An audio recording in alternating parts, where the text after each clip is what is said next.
이 시간 우리에게 주시는 하나님의 말씀은 시편 99편 1절에서 9절까지의 말씀입니다.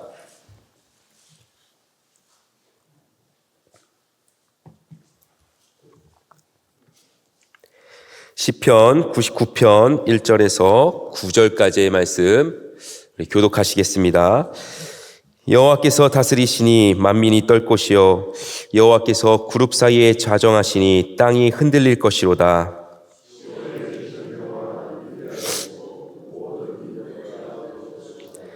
주의 크고 두려운 이름을 찬송할지니 그는 거룩하심이로다.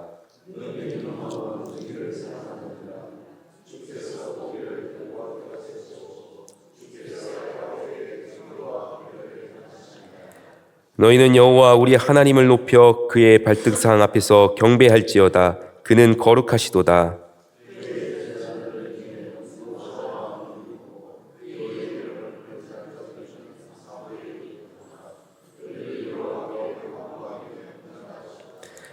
여호와께서 구름 기둥 가운데서 그들에게 말씀하시니 그들은 그가 그들에게 주신 증거와 율례를 지켰도다.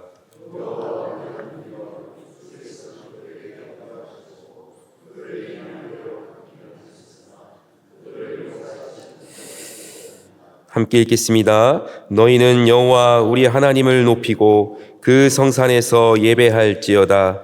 여호와 우리 하나님은 거룩하심이로다. 아멘.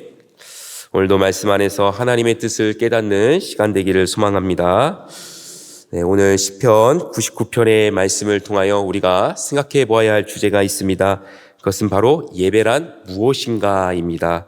오늘 1절 말씀을 보시면 하나님은 온 세상을 통치하시고 다스리는 분이라고 선언하고 있습니다.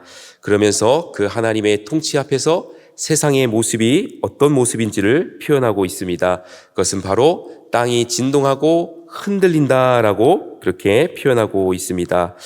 성경을 보게 되면 땅이 흔들리고 또 지진이 난다던가 이런 진동이 있을 때 종종 하나님의 임재를 상징할 때 이런 표현을 쓰는 것을 우리가 볼 수가 있습니다.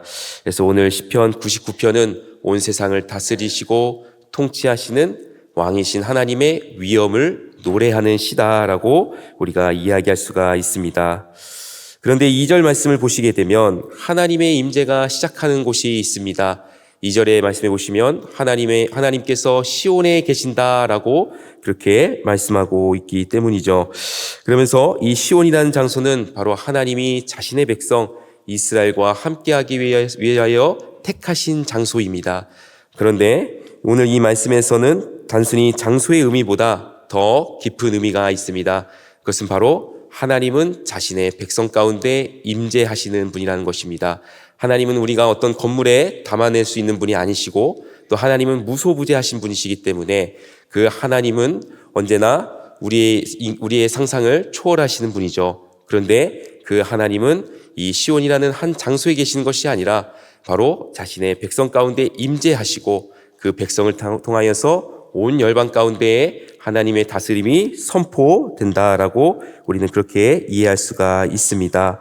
그래서 하나님은 언제나 자신의 백성과 함께 하시고 하나님과 함께하는 그 자리에서 하나님의 백성은 임재를 경험하게 됩니다. 그래서 오늘 말씀을 통하여서 예배란 무엇인가 이 질문에 대한 답은 바로 예배는 하나님을 경험하고 하나님의 임재를 누리는 시간이라고 할 수가 있습니다. 그리고 하나님의 임재를 경험하게 되면 우리는 예배라는 이 행위를 통하여서 하나님께 반응하게 된다라는 것이죠. 그래서 예배는 반응이다라고 이렇게 정리할 수가 있습니다. 오늘 본문 말씀을 보시게 되면 하나님을 예배해야 한다라는 표현이 3번 등장합니다. 하나님을 찬송할지어다, 하나님을 경배할지어다, 또 하나님을 예배할지어다라고 이렇게 권면하고 있습니다. 우리가 예배를 드린다라는 것은 바로 하나님을 높이는 행위입니다. 바로 하나님의 위엄 앞에서 하나님을 높이는 것이 바로 예배인 것이죠. 그리고 우리가 예배의 자리에서 하나님의 임재를 경험하면 우리는 하나님을 높이는 이 예배로 하나님께 나아갈 수가 있습니다. 특별히 우리가 하나님을 높이며 예배해야 되는 이유가 있습니다. 오늘 말씀에도 나와 있듯이 하나님은 거룩하시기 때문이라고 말씀하고 있습니다. 3절 말씀을 보시면 주의 크고 두려운 이름을 찬송할지니 그는 거룩하심이로다라고 말씀합니다.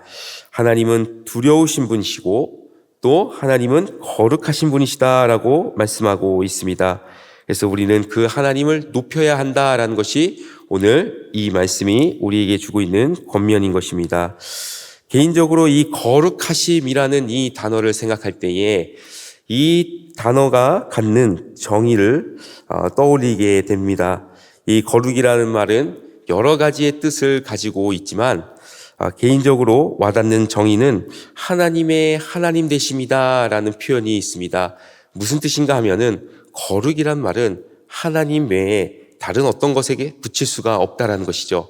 하나님은 높으시고 위대하시고 크시고 우리의 생각을 초월하시는 분이시기 때문에 이 거룩하다라는 말은 오직 하나님께 붙일 수 있는 말이라는 것이죠. 그래서 하나님은 우리가 담아내기에 너무나도 크고 위대한 분이라서 우리는 하나님은 거룩하십니다라는 이 말 외에는 더 이상 표현할 길이 없다는 뜻이기도 합니다. 그래서 그 하나님의 거룩하심 앞에서 우리가 가져야 할 태도는 바로 하나님을 두려워하는 마음, 바로 경외함이라고 할 수가 있습니다. 특별히 이사야 선지자를 보게 되면 이사야 선지자는 하나님의 거룩한 임재를 경험했던 사람이었습니다. 이사야서 6장 말씀을 보시게 되면 그가 환상을 보게 되는데 환상 중에 천사들의 노랫소리를 듣게 됩니다. 그 천사들이 하나님을 이렇게 찬송합니다. 거룩하다 거룩하다 거룩하다 만군의 여호와여 그의 영광이 온 땅에 충만하도다라고 노래합니다. 이 노래를 들으면서 이 이사야 선지자는 이렇게 반응하였습니다. 내가 망하게 되었다라고 고백하였습니다. 왜 그렇습니까? 하나님의 그 거룩하심이 온 땅에 충만하여졌다라는 이 노랫소리가 이 이사야를 완전히 압도했기 때문입니다. 바로 하나님의 임재는 너무나도 크고 또 그 크고 두려워서 하나님 앞에 서 있는 자신의 모습은 이제는 망하게 되었다라고 표현할 수밖에 없는 너무나도 작고 연약한 모습이었기 때문이었죠. 그래서 이사야는 어떻게 하나님 앞에 반응하였습니까? 바로 하나님을 경외하는 마음으로 나아갈 수가 있었습니다. 우리도 마찬가지입니다. 하나님의 임재를 경험한다라는 것은 바로 하나님의 그 거룩하심을 고백하게 되는 것입니다. 하나님은 너무나도 거룩하시고 너무나도 하나님은 크신 분이시기 때문에 우리는 그 앞에서 우리는 너무나도 작고 연약한 존재라는 것을 깨닫게 됩니다. 그러면서 우리는 무엇을 고백하게 됩니까? 바로 하나님 앞에 우리는 하나님을 경외하며 찬송하게 된다라는 것입니다. 그래서 예배의 자리가 중요합니다. 예배의 자리는 하나님의 임재를 경험하고 우리가 경외함으로 반응하는 시간이기 때문입니다. 그러므로 날마다 예배의 자리에서 하나님의 임재 앞에서 두렵고 떨리는 마음으로 하나님 앞에 나아가는 우리 모두가 되기를 소망합니다. 그래서 오늘 말씀을 통해서 우리는 예배의 자리에서 늘 생각해 봐야 할 질문이 있습니다. 그것은 바로 내가 예배의 자리에서 하나님의 임재를 경험했는가입니다. 그리고 나는 그 하나님의 임재 앞에서 두렵고 떨리는 마음으로 경외함으로 하나님을 찬송했는가, 이것을 한번 우리는 돌아보아야 합니다. 그리고 하나님 앞에 우리가 예배할 때에 하나님이 너무나도 크고 위대한 분이라서 이 작고 작은 나의 모습을 돌아보면서 하나님 앞에 경외함으로 나아가는 참된 예배자 되기를 소망합니다. 오늘 시편 말씀은 하나님의 임재 앞에서 우리가 올바르게 예배할 수 있는 방법을 가르쳐 주고 있습니다. 그것은 바로 하나님의 성품을 찬양하라라고 우리에게 권면하고 있는 것인데요. 특별히 하나님의 성품이란 하나님이 어떤 분이신지를 보여주는 것입니다. 그래서 4절부터 8절까지의 말씀을 보게 되면 오늘 하나님의 두 가지 성품을 우리가 발견할 수가 있습니다. 첫 번째는 하나님의 공의입니다. 4절 말씀을 보시면 능력 있는 왕은 정의를 사랑하느니라. 주께서 공의를 견고하게 세우시고 주께서 야곱에게 정의와 공의를 행하시나이다 라고 말씀하고 있습니다. 우리는 하나님은 참 좋으시고 사랑이 많으신 하나님을 생각하지만 사실 하나님의 첫 번째 성품은 공의로우심입니다. 공의라는 것은 바로 구부러진 길을 곧게 펴듯이 바로 타락한 이 세상을 바로잡으시는 하나님의 성품인 것입니다. 하나님은 이 공의를 어떻게 바로잡으시는가 하면은 바로 심판을 통하여서 이 세상을 바로잡고 계시다라는 것이죠. 그래서 하나님의 공의로우심을 우리가 찬양한다라는 것은 타락하고 구부러진 이 세상 위에 하나님의 뜻이 온전히 이루어지기를 우리가 소망하는 것입니다.